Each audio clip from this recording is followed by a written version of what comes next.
मंच की गरिमा की वृद्धि कर रहे आदरणीय पंडित श्री ओम मेहरबानी जी, कार्यक्रम का संचालन कर रहे आदरणीय डॉक्टर विनय प्राणाचार्य जी, इस कार्यक्रम के आयोजक आदरणीय श्री रणजीत आर्य जी, श्री रामकृष्ण आर्य जी, उपस्थित वंदनीय मातृशक्ति समादरणीय सज्जनों मित्रों, प्रतिवर्ष की भांति इस वर्ष भी आज आपका कार्यक्रम सत्संग का प्रारंभ हुआ है। फरवरी 29 का महीना है, इसलिए ये कार्यक्रम अगले 10 दिन तक इसी तरह से चलेगा। प्रातःकाल यहाँ पर हम लोग यज्ञ करेंगे और सायंकाल आदरणीय ओमवीर जी का बहुत सुंदर उपदेश और भजन सुनेंगे। मैं भी आपसे कुछ चर्चाएं करूंगा। आप अपने मन में प्रश्न कर सकते हैं, ये सब चर्चा करने की क्या जरूरत है, इन चर्चाओं की आवश्यकता क्या है।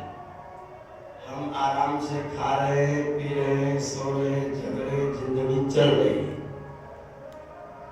आप हमें छेड़ने की कोशिश क्यों करते हैं? हमारे आराम में आप खलल क्यों डालते हैं? हम अपने जीवन को यूं ही व्यतीत कर लेंगे। हमारे जीवन में जैसा चल रहा है वैसा चलने दीजिए, इस प्रवाह को रोकिए मत। पर आप सब लोग जानते हैं, अनुभवी जानकार लोग हैं, कोई भी चीज स्थिर नहीं रह सकती है, कोई भी चीज एक जैसी रह ही नहीं सकती है। अगर मैं अपने इस कुर्ते को ना पहनूं, प्रेस करके इसका बढ़िया सा वो बना करके और अपनी अलमारी में पैक कर, तो ये फटेगा कि नहीं फटेगा?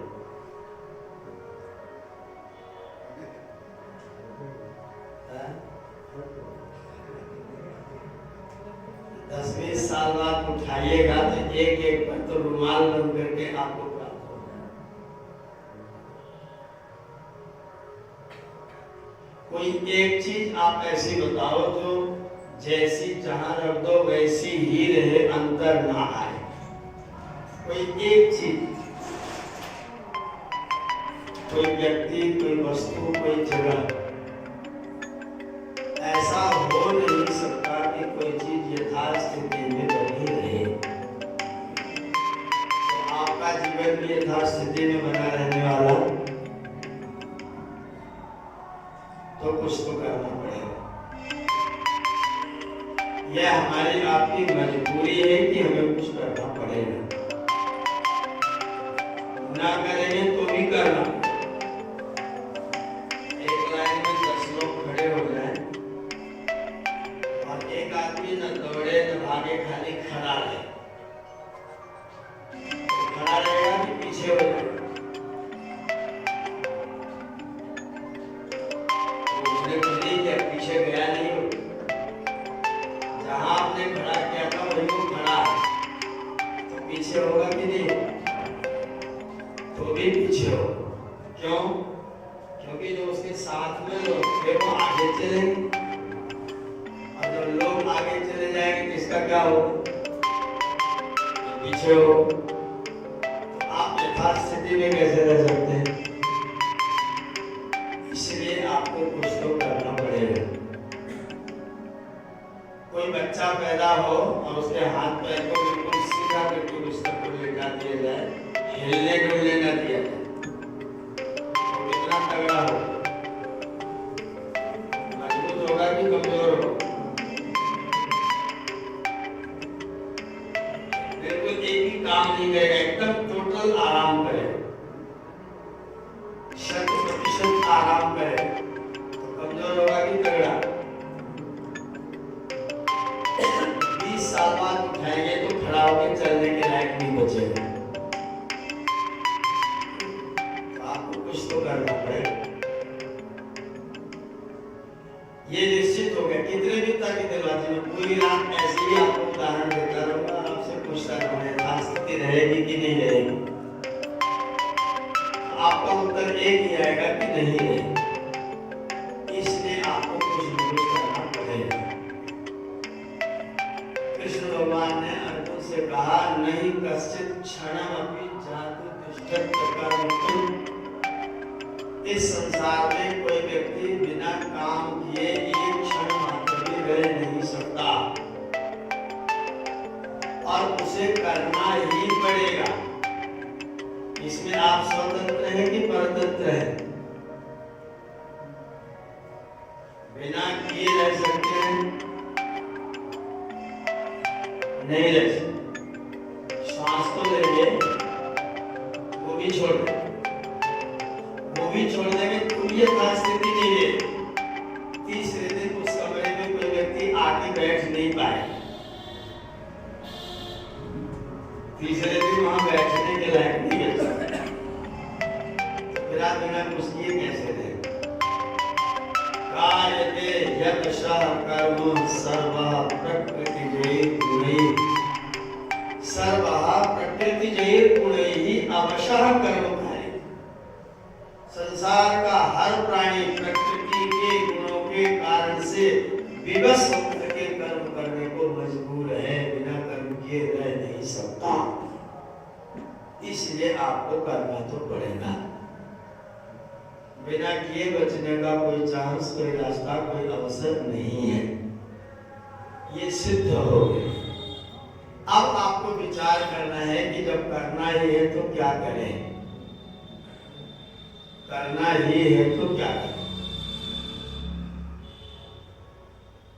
बाजार में मौसम बहार से पैदल चल पड़िए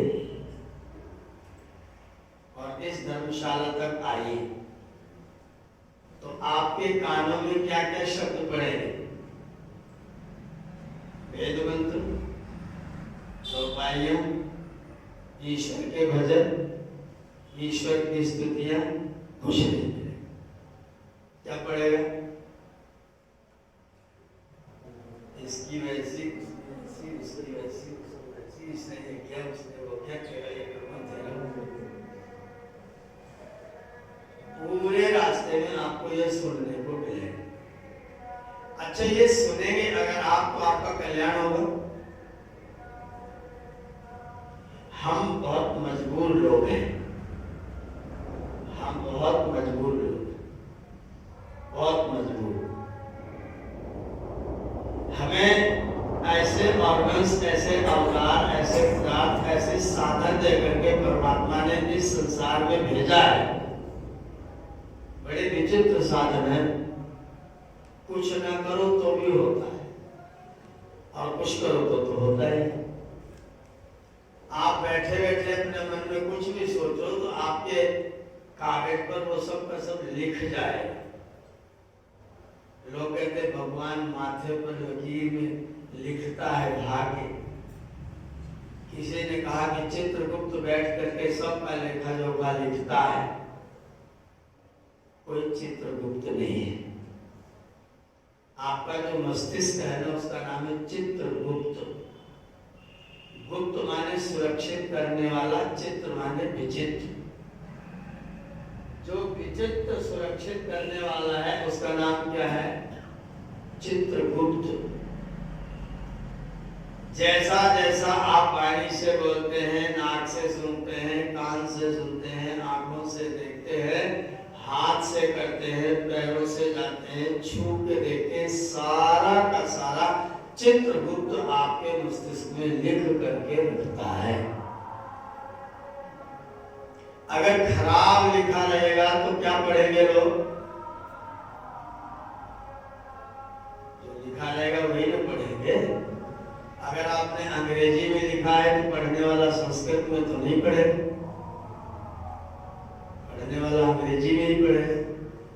अगर आपने संस्कृत में लिखा है तो पढ़ने वाला संस्कृत में ही पढ़ेगा।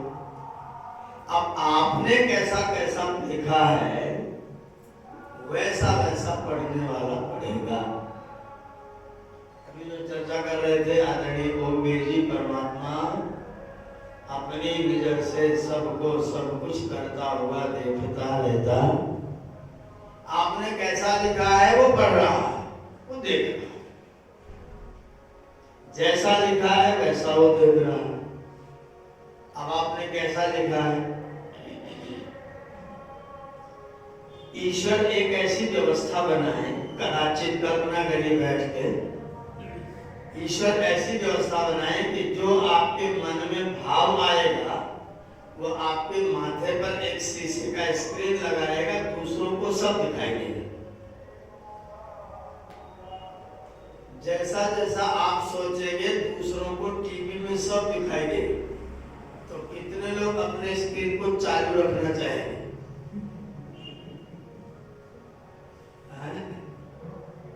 स्विच ऑफ करेंगे कि चालू रखेंगे?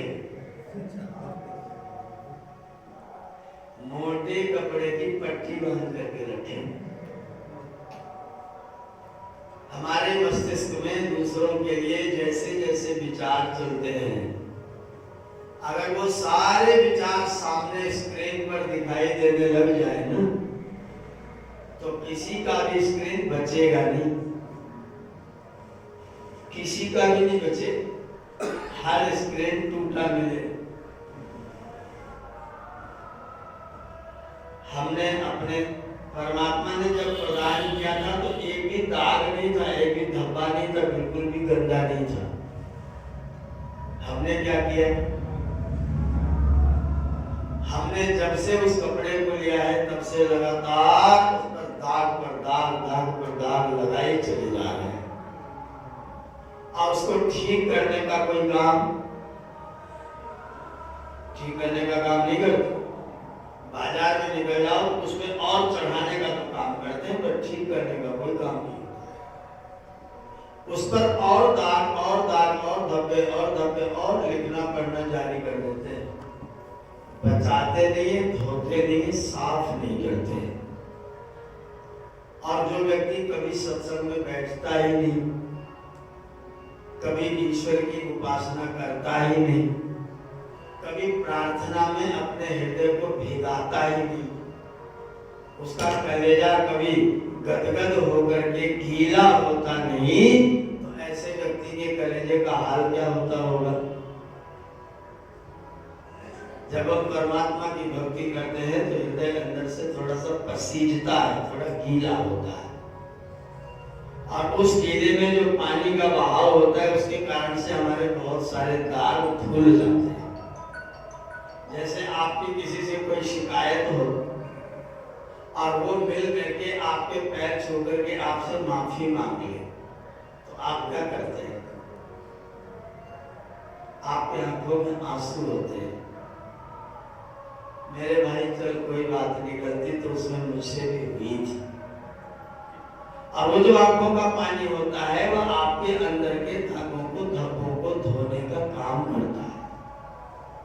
वैसे ही दागों को धोने का काम जब आप प्रार्थना में भीगते हैं तब भी आपके हृदय का होता है। अगर आप नहीं भीगते हैं तो फिर वो धब्बे धब्बे धब्बे बढ़ते बढ़ते बढ़ते बढ़ते क्या स्थिति हो जाती है? एक दिन आप मानव के शरीर में रहने के लायक नहीं रहते हैं और परमात्मा आपको 4 पैर, 6 पैर, 8 पैर, 10 पैर, 100 पैर वाले शरीर में ले जाके खड़ा कर देता है। पैर कितने हैं? 100, लेकिन खड़ा होने का साहस हम 2 पैर पर भी खड़े हैं और वो 100 पैर पर भी लेटा है। देखा होगा गिजाई भोजन, 100 पैर है उसके, एक लाइन में 50, एक लाइन में 50। उसका नाम शतपद है संस्कृत में। शतपद, शतपद माने 100 पैर वाला। 100 पैर होते हुए भी ऊपर को सिर करके खड़ा हो सकता है। सिर हमेशा जमीन की ओर को ही रहता है। हमने बड़े पुण्य कर्म किए थे, बड़े पुण्य कर्म किए थे, इसलिए पैर 2 ही भले हैं, लेकिन सिर को ऊंचा करने का अवसर आपको प्राप्त है। अगर सिर को ऊंचा करने वाला काम नहीं करेंगे तो सिर को ऊंचा करने वाला शरीर छीनेगा कि नहीं छीनेगा? ऐसा भरोसा है? इसको निश्चित मान लीजिए कि छीनेगा। जो लोग आज गाय के शरीर में हैं, कुत्ते के शरीर में हैं, गधे के शरीर में हैं, वे भी कल मनुष्य के शरीर में थे। उनको सत्संग करना था, उन्होंने किया नहीं। एक ही तरीका है आपका इस मकान में बने रहने का, एक ही तरीका है, एक ही तरीका, और कोई दूसरा तरीका या मकान आपको मिलता रहे, इसका एकमात्र तरीका है सत्संग करना, स्वाध्याय करना, और कोई तरीका नहीं। आपका ये शरीर बना रहे इसके लिए आपको स्वाध्याय करना चाहिए। अगर आपने स्वाध्याय और सत्संग नहीं किया तो ये वाला शरीर प्राप्त नहीं होगा। इसलिए आप ये बिल्कुल मत कहिए कि हमें मत छोड़ो, हम बिना सुने भी जी लेंगे। ये बहुत उपकारी लोग हैं, आदरणीय रणजीत जी जैसे लोग बहुत उपकारी हैं। ये सोचते हैं हम तो सुनेंगे ही सुने, तो लोग सुनते हैं। रोज कक्षा में 1-1.5 घंटा जुड़ करके सुनते हैं।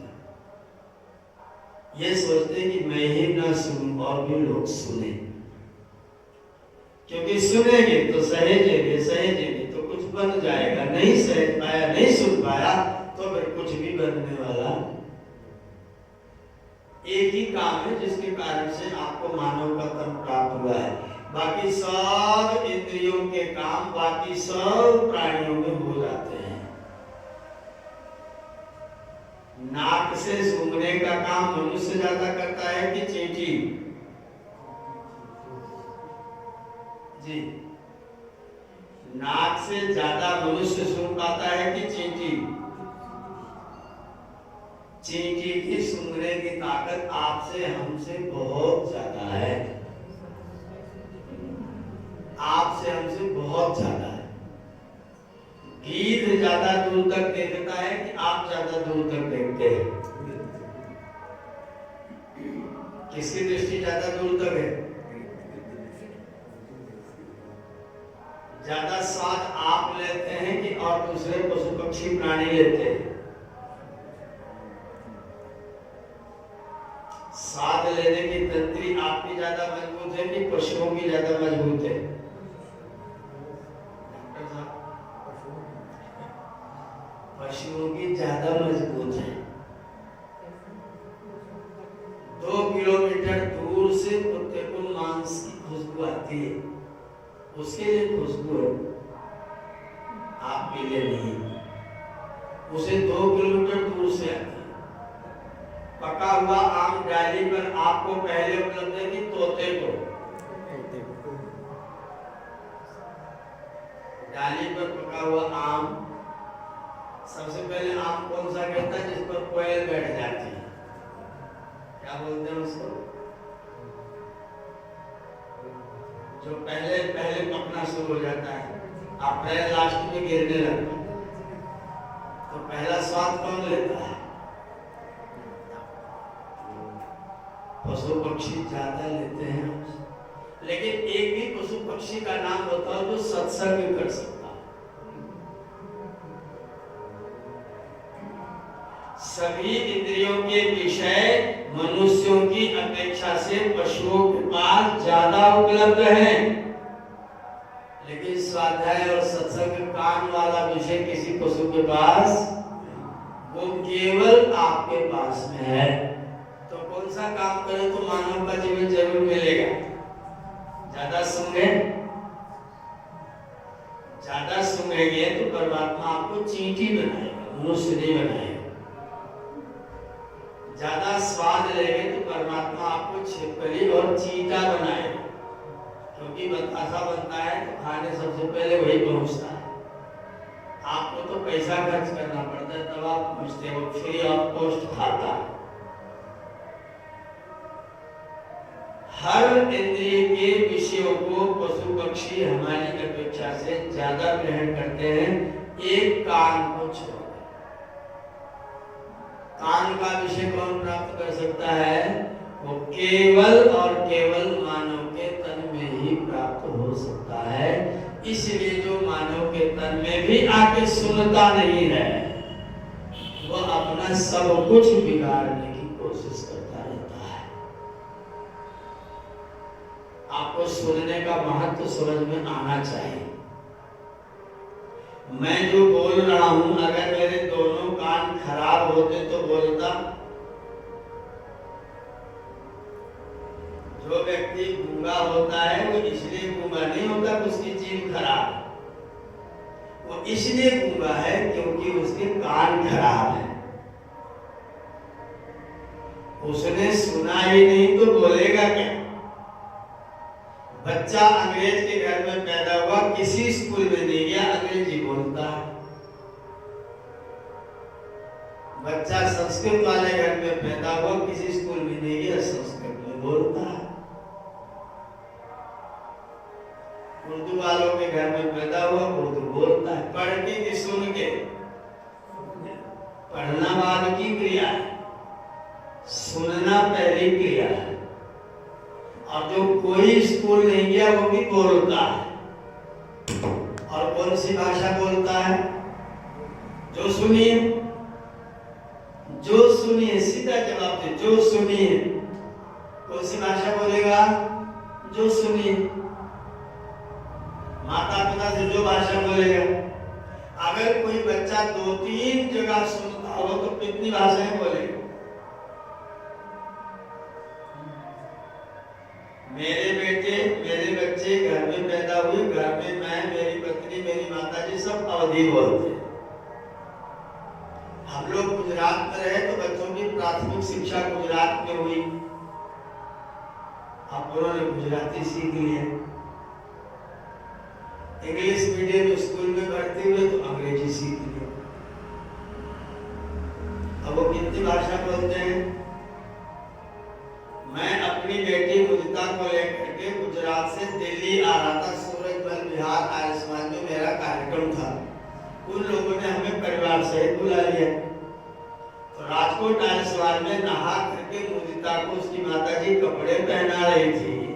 तो उन्होंने बोला, देखो बच्ची, अब हम लोग दिल्ली चल रहे हैं, वहां जाके गांव वाली भाषा में बोल, नहीं तो वो लोग सोचेंगे कहाँ के गंवार तो अवधी बोलते हैं, तो हिंदी बोलना ही नहीं आता।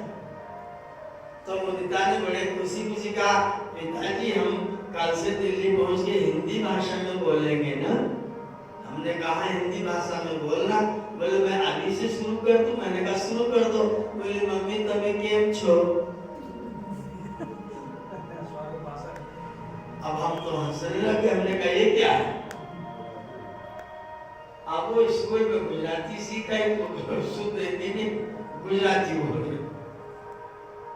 जिसने जो भाषा सीखा, जितनी सुनी भाषाएं उतनी भाषाएं उसने बोली। आप अगर 6 महीना बंगाल में रह गए, 6 महीना गुजरात में रह गए, 6 महीना तमिलनाडु में रह गए, तो आप 6-6 महीने में तीनों भाषाएं बोल सको। भाषा पढ़ने से नहीं आती, सुनने से और बोलने से आती है। अगर आज आप बोल रहे हैं तो उसका मुख्य कारण है क्योंकि आप सुन रहे हैं, और जिसने जैसा सुना वो वैसा बोलता है। अगर उसने गंदी बातें गालियां सुनी है तो क्या बोलेगा? अब उसने वेद मंत्र सुना है तो गालियां सुन करके मैं अपने कपड़े को गंदा करूं या वेद मंत्र सुन करके अपने कपड़े को स्वच्छ धवल बनाऊं? अगर आप सत्संग नहीं करते हैं तो आपका कपड़ा, मैंने पहले कहा था, यथास्थिति में कभी भी रह नहीं सकता, गंदा तो होगा। अगर अच्छा नहीं सुनोगे तो गंदा वाला तो आपके पास में आएगा ही आएगा। यथास्थिति रहने वाली नहीं है, इसलिए अच्छा आपको करना ही पड़ेगा। और अच्छा करने का पहला साधन है श्रवण। पहला साधन क्या है? श्रवण, जिनके नाम से आज आप लोग कार्यक्रम को प्रारंभ कर रहे हैं। ठीक है, पहला काम क्या है? श्रवण, सुनना। हम तो परमात्मा से प्रार्थना करते, विद्यार्थी जाते हैं गुरुकुल में भर्ती होने के लिए, तो विद्यार्थी संविधा लेकर के खड़ा होता है और वो मंत्र पढ़ करके परमात्मा से कहते हैं, हे प्रभु तुम तो सबकी सुनते हो, मुझे भी श्रोता बना दो, मुझे भी सुश्रवा बना दो, मुझे अच्छा श्रोता बना दो। विद्यार्थी प्रश्न कर रहा है अपने गुरु से, अपने आचार्य से, अपने परमात्मा से कि हे परमेश्वर तुम तो सबकी सुनते हो, हे गुरुजी तुम तो सबकी सुनते हो, मुझे भी थोड़ा अच्छा सा श्रोता बना दो। श्रोता बन जाएगा तो क्या होगा? श्रोता बन जाएगा तो श्रवण बन जाएगा, श्रवण बन जाएगा। और श्रोता ना बना तो फिर श्रवण भी बनने के लायक। ये जो इंद्रिय है इसका नाम क्या है? श्रवण। कब इसका प्रयोग होगा? श्रोत्रम श्रुतेनैव न कुंडलेन। ये कान की शोभा कुंडल पहनने से नहीं होती। क्या करने से होती है? वेद मंत्र सुनने से होती है, सत्वचन सुनने से होती है, आशीर्वाद सुनने से होती है, स्वाध्याय सत्संग सुनने से होती है, सत्वचन सुनने से होती है। आचार्य विदुर ने दुर्योधन को समझाया, युधिष्ठिर को समझाया, बोले देखो भाई कहीं पर बैठे हो और अगर तुम्हारे सामने कोई व्यक्ति किसी की निंदा करे तो बैठे न रहना। गुरोर यत्र परिवादो निंदा वापि प्रवर्तते। अगर किसी व्यक्ति की कहीं पर निंदा हो जाए, चुगली हो जाए, बुराई होने लग जाए तो दो काम करना। दुर्योधन ने कहा क्या करें? बोले पहला काम ये करना कि कर्णौ तत्र पिधातव्यो, अपने कानों पर हाथ रख लेना और सुनना ही बंद कर। बोले अगर ऐसा न संभव हो तो क्या करें? बोले तो गंतव्य हुआ ततो अन्यथा, या फिर वहां से उठ करके चले जाओ। दो काम करना, या तो अपने कानों पर उंगली रख लेना और या तो वहां से उठ करके चल देना। वहां बैठे मत रहना। किसी की बुराई, किसी का अभद्र, किसी की गालियां, किसी का सुनने की कोई आवश्यकता। अगर सुनेंगे तो आपका चित्त दूषित होगा और दूषित चित्त आपको पशु योनि में डालने में सहयोगी बनेगा। इसलिए हमको स्वाध्याय और सत्संग अवश्य करना चाहिए। एक सज्जन ने कहा कि बाप बोलते तो बहुत अच्छा है, समझ में भी खूब आता है, याद नहीं रहता है।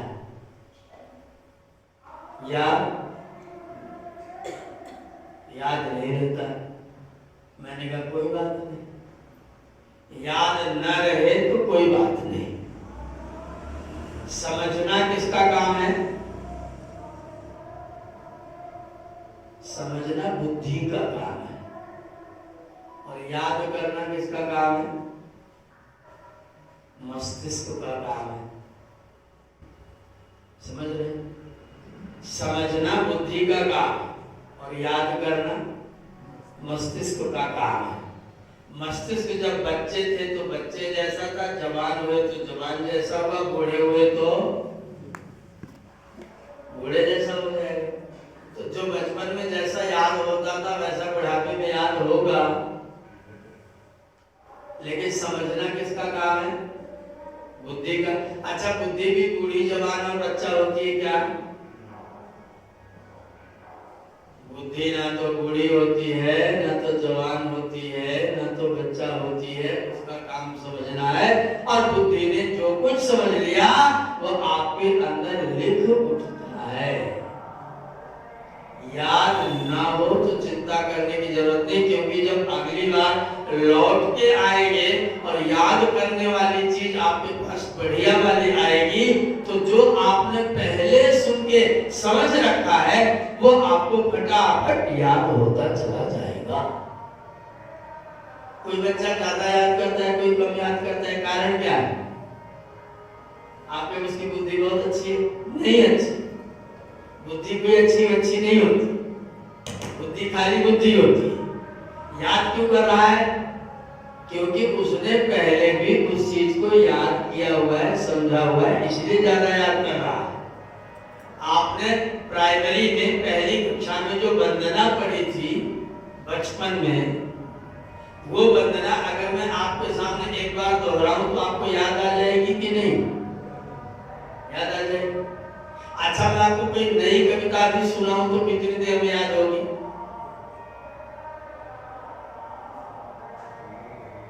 मैं आपको अभी जयशंकर प्रसाद की कोई कविता सुनाऊं, निराला जी की कोई कविता सुनाऊं, एकदम नई जो आपने कभी न पढ़ी न सुनी, तो याद करने में कितना टाइम लगेगा?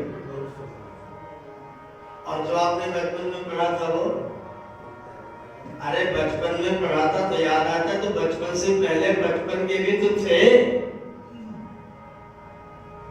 इस बचपन से पहले बचपन के भी तो थे, तो बचपन वाले ने भी तो कुछ पढ़ा होगा। वो बचपन वाला भी आपको दोबारा पढ़ने पर ज्यादा जल्दी याद होता है। क्यों? क्योंकि वो पहले से आपके हृदय पटल पर लिखा हुआ है। तो जो आप सुन लेंगे वो याद करना ना हो कोई बात, याद हो तो अच्छी बात, ना याद हो तो चिंता करने की कोई जरूरत। धैर्य पूर्वक सुनना बंद मत कर देना। जो आप सुनेंगे वो आपके चित्त में अंकित रहेगा, और जब आपका ब्रेन, आपका मस्तिष्क ताजा वाला नया वाला मिलेगा तो वो सब पुराना लिखा हुआ उसके ऊपर से आकर के आपके सामने प्रकट होने लग जाएगा। किसी पोस्ट कार्ड पर नींबू के रस से किसी को चिट्ठी लिखो, पोस्ट कार्ड पर नींबू के रस से किसी को चिट्ठी लिखो, और चिट्ठी लिखने के बाद में जब नींबू का रस सूख जाएगा तो उस पोस्ट कार्ड पर कुछ भी लिखा हुआ दिखाई।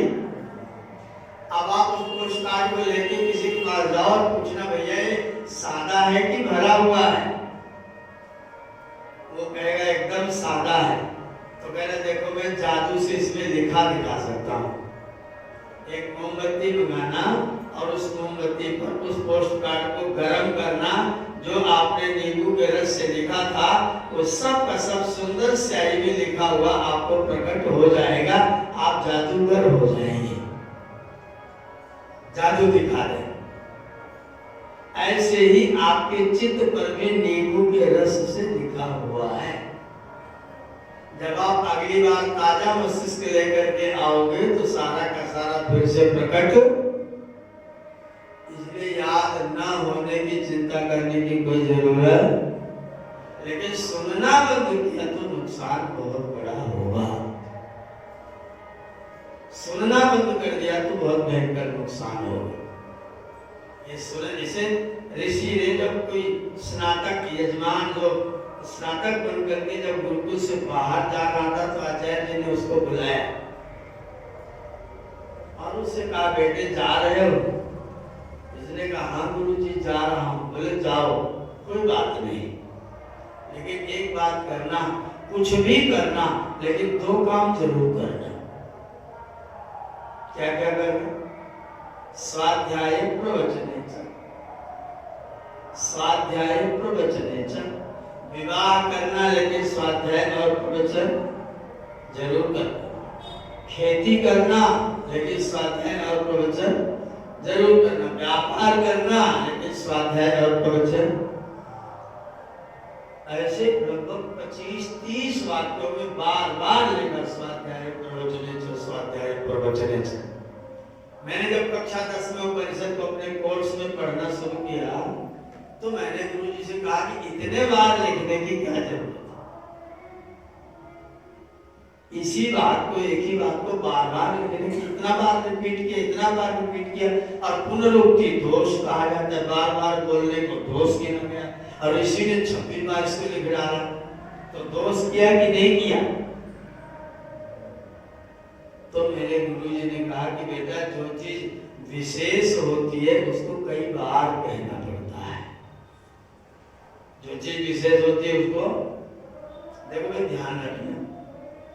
चलिए अच्छा बेटा देखो ध्यान से जाना, क्यों बार बार कह रहे हो, इसलिए कह रहा हूं क्योंकि ध्यान से जाना ये बात बहुत मार्केबल है, बहुत महत्वपूर्ण है, ध्यान से जाना। तो इसी ने कहा सब कुछ करो, विशिष्ट स्वाध्याय प्रवचनेचा, प्रजा स्वाध्याय प्रवचनेचा, संतति स्वाध्याय प्रवचनेचा, वाणिज्य स्वाध्याय प्रवचनेचा, कुछ भी करना स्वाध्याय और प्रवचन अपने जीवन में कभी भी बंद नहीं करना। अगर बंद कर दोगे तो मानव के तन को प्राप्त करने का दरवाजा आप अपने आप बंद कर लोगे। अगर आपने स्वाध्याय करना बंद कर दिया, अगर आपने सुनना सुनाना, ऋषियों दयानंद सरस्वती ने सुनना सुनाना इसको परम धर्म कहा, साधारण धर्म नहीं, पर सुनना सुनाना परम धर्म। जो सुन लो उसको दूसरे को भी सुना डालो, ये तुम्हारा परम धर्म है। सुनना सुनाना कभी भी बंद मत कर देना, अगर बंद कर दिया तो तुम मानव के जीवन को सत्यानाश करने की पूरी व्यवस्था करोगे। आज हमारे बच्चों ने सुनना सुनाना बंद कर दिया है, वो किसी की सुनते, किसकी सुनते, किसी की नहीं सुनते, मोबाइल देखते हैं, सुनते उसकी भी नहीं, और माता पिता की भी नहीं सुनते, और गुरुजनों की भी नहीं सुनते हैं। और नहीं सुनने का परिणाम क्या है? नहीं सुनने का परिणाम है कि व्यक्ति सहिष्णु नहीं होता है और एक क्षण में अपना सारा का सारा धैर्य नष्ट करके बैठ जाता है। जो सुनने मात्र का धैर्य न धारण कर पाए, बैठ करके 1 घंटा स्वाध्याय सत्संग न कर पाए, वह व्यक्ति और कहाँ धैर्य धारण करेगा? अगर आप बैठ करके समाहित होकर के किसी की बात चुपचाप सुन लेते हैं। मेला लगा हुआ था, मैं अपने कमरे में अग्निहोत्र करता था, तो मैं करता था तो मेरे पास 4 लोग और आकर के अपना अग्निहोत्र कर लेते थे। अच्छा रामदेव जी, शिवमुनि जी, ये सब लोग अग्निहोत्र मेरे साथ कर लेते थे 6 बजे 6:30 बजे। शिवमुनि जी ने कुछ बोलना शुरू किया और रामदेव जी की आदत है कि वो किसी को बोलते हुए तुरंत टोकते हैं। अब शिवमुनि जी बोल रहे हैं, रामदेव जी टोकने की कोशिश कर रहे हैं और टोक नहीं पा रहे हैं मेरे महाराज, और मैं चुपचाप बैठ के सुन रहा हूँ। लगभग 15 मिनट तक मैं सुनता रहा और वो बोलते रहे। जब मैं चुपचाप सुनता रहा तो बाद में रामदेव जी बोले, आप वृद्धश्रवा हैं, स्वस्ति न इंद्रो वृद्धश्रवा। वृद्धश्रवा का मतलब क्या है? बहुत देर तक बड़े बड़े लोगों की बड़ी बड़ी बातें सुनता ही है। परमात्मा कैसा है? वृद्धश्रवा, चाहे जितनी प्रार्थना कर डालो सब सुनता रहता है। और हम किसी की बात सुनना, ईश्वर वृद्धश्रवा है और हमको सुनने को बर्दाश्त नहीं होता है। माता जी ने कुछ बोल दिया, बहुरा जी को एकदम गुस्सा, पिताजी ने कुछ बोल दिया, एकदम पुत्र जी को गुस्सा, भाई ने कुछ बोला, जब तक पूरा करता तब तक तो भैया चढ़ बैठे। आगे क्या कहने वाले थे उतना भी सुनने का धैर्य। इन्होंने कहा अभी मैंने अपनी बात पूरी नहीं की है भाई, सुन पूरी बात तो सुन लो। नहीं धैर्य होता, हम नहीं सुन पाते हैं। वेद भगवान ने कहा कि हमको तुमको सुनना चाहिए। इमं मे वरुणश्रुधि हवम्, हे वरुण में हवम श्रुधि, हे वरुण मेरे आह्वान को, मेरी पुकार को सुनो, मेरी पुकार को, मेरे आह्वान को सुनो। अगर सुनोगे तो तुम्हारा कल्याण होगा, अगर नहीं सुना तो फिर तुम्हारा कल्याण किसी भी तरीके से होने वाला। तो आप श्रोता बने, आप सुने, सुनने का अभ्यास करें। बड़ा भारी बड़ा कर्तव्य का काम है सुनना। याद रहे तो अच्छी बात है। याद रखने का तरीका यह है कि जो सुनिए उसको जाके दूसरों को भी बता दीजिए। सुनना और सुना देंगे तो आपको याद हो जाएगा, और नहीं सुनाएंगे तो आपको याद करने में कठिनाई होगी। विद्या ऐसा धन है जो बांटने से बढ़ता है और रखने से खत्म हो जाता है। अपूर्वः कोपि कोशोऽयम्, अपूर्वः कोपि कोशोऽयं विद्यते तव भारती, व्ययतो वृद्धिमायाति क्षयमायाति संचयात्। बटोरते हैं तो नष्ट हो जाता है और बांटते हैं तो। जितने मंत्र मैं अपने व्याख्यानों में दोहरा लेता हूँ उतने याद हो जाते, और जितने नहीं दोहरा पाते उतने भूल जाते हैं। जो नहीं दोहराए जाते वो खत्म हो जाते हैं। तो दूसरे को सुनाएंगे तो आपको भी याद हो जाएगा, आपके पास स्थिर रहेगा। और जिसके पास ये पूंजी जितनी ज्यादा रहेगी उतना ही वह व्यक्ति धनी है। सबके पास धन है, रुपए पैसे का धन है, प्रतिष्ठा का धन है, यश का धन है, बल का धन है, लेकिन सबसे बढ़िया धन कौन सा है? विद्या धनम सर्वधन प्रधानम। विद्या का जो धन है वो सारे धनों में प्रधान धन है, इसलिए सर्वश्रेष्ठ धन विद्या धन है। और उसको प्राप्त करने का पहला साधन श्रवण है, सुनना है, सुनाना है। और आगे की चर्चा कल करेंगे। आपका समय तो वैसे 10 मिनट हुआ है, मैंने 10 मिनट अपना जो उधर कम किया था इधर अपना अतिरिक्त पूरा कर लिया है।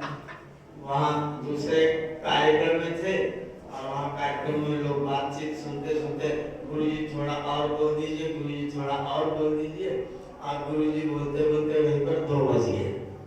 फिर वहाँ से भगे थे, फिर सरपट गाड़ी लेकर के चले और उसके बाद आपके बीच में आ गए। ईश्वर की कृपा से यहाँ तक पहुँच गए और लगभग समय पर ही पहुँच गए। लगभग थोड़ा बहुत अगर कोई रेलगाड़ी के पिछले डिब्बे में बैठ जाए तो ऊंचा ही माना जाएगा, तो पिछले डिब्बे में बैठ पाए, लेकिन आ गए।